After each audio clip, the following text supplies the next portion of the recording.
eo amin'izay pejy ny toe-karena izay hatrany dia kalazany fa 10 taona ny siny ny sim amin'ity taona ity na ny syndicat de l'industrie de Madagascar.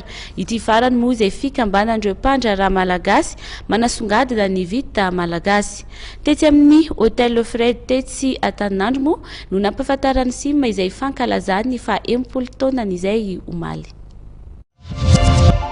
Mpikambana miisa 27 misy olon-tena orinasa miisa 470 vondrona 7 ary fikambanana matianina iray. Isan'ireo fivondronana tsy miankina lehibe indrindra eto Madagasikara ny syndicat des industries de Madagascar na SIM. Ankalazany fa 10 taona ny siny ity vondrona ity amin'ity taona 2024 ity araka ny fantatra nandritry ny fionana tamin'ny mpanao gazety omaly ariva tetsy amin'ny hôtel Le Fred ety Antananarivo. Tamin'ny 2025 izy io niorina ary orinasa vitsivitsy no nanapa-kevitra hoe mba hanorina zany fijerena zany satria hoe mba hivondrona. Ina moa ny tanjona amin'izay hoe mba miaro ny tombontson'olona industrie jerena nomokatra dia ahiaro ary hamokatra indrinandrindra dia nitatra izy tatioarina satria taloha mentsika hoe ny vita malagasy mety hoe zavatra tsy dia hoe normal loatra kanefa ankehitriny zahay dia manamafy fa ny zavatra vita malagasy dia anisan'izay tsara ary tsara indrindra mandrakariva.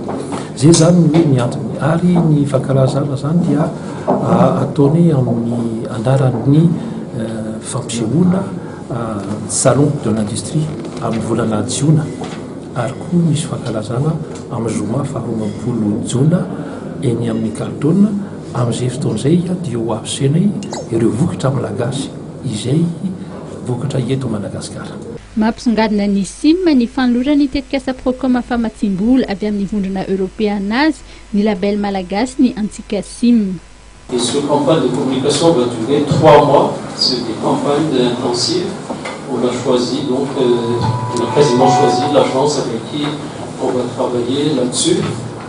Et pendant 3 mois, il y aura des campagnes au niveau de la télé, de la radio, des affiches, des affichettes et des partenariats également avec des grandes enseignes de distribution. Noforonina tamin'ny 2025 ny SIM.